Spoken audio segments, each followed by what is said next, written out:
Hello guys! Ganun. Ito lang po ang trabaho ko. Pang umaga sa Sunday.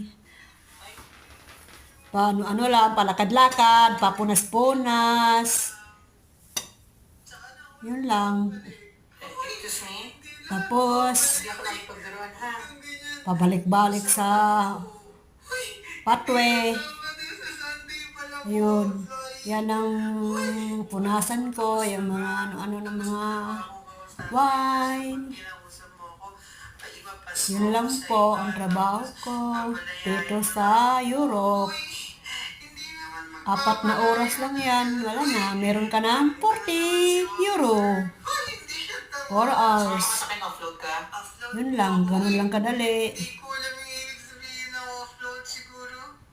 Ganito lang mga trabaho dito. Excuse me? Mas maganda akong paiba-iba yung trabaho. Hindi yung isang ano lang.